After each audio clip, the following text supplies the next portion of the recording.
Patrick Dewar, à l'affiche du film Un mauvais fils diffusé ce soir sur France 5, était héroïnomane avec sa compagne Elisabeth, comme l'avait déjà expliqué avec émotion leur fille Lola à l'Express.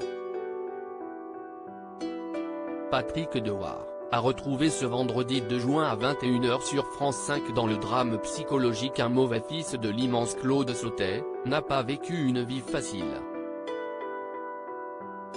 L'acteur star des années 1970, qui s'était suicidé d'une balle dans la bouche en 1982, avait notamment rencontré des problèmes d'addiction, entraînant alors sa compagne Elisabeth Malvina Chalier dans sa chute.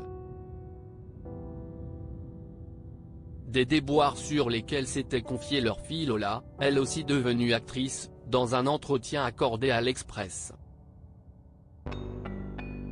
Mon père, héroïnomane, l'avait entraînée dans ses addictions, dont elle tentait alors de décrocher.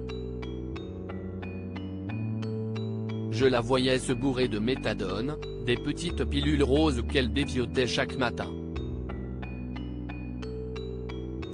J'ai aussi compris qu'il n'était pas simple de perdre un mari à 22 ans, de se retrouver criblé de dettes vu que mon père n'avait jamais payé ses impôts, d'être viré de sa maison, avait raconté la vedette de Peur sur le lac, ajoutant « Je me suis dit, vers 10 ou 11 ans, qu'il ne nous aimait peut-être pas assez, ma mère et moi, pour choisir de s'en aller comme ça. »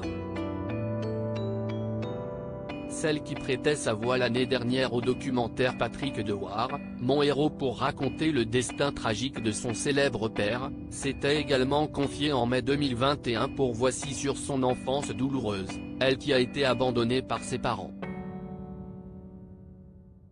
Elle expliquait notamment la raison pour laquelle elle a décidé, malgré tout, de se faire connaître sous le nom de son père. On ne va pas se mentir, je me suis dit que ça irait plus vite pour moi si je m'appelais Dewar.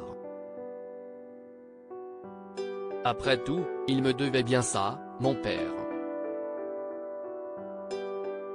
Un entretien durant lequel elle révélait également que Patrick Dewar était endetté au moment de sa mort, de quoi compliquer la situation, il nous a laissé tellement de dettes que la vie n'a pas été facile. Elle cassait également le mythe selon lequel son père était ami avec Gérard Depardieu, accusé de violences sexuelles par plusieurs femmes, note de la rédaction, à qui il donne la réplique dans le film culte Les Valseuses, leur amitié est une légende, ils ne se voyaient jamais en dehors des plateaux.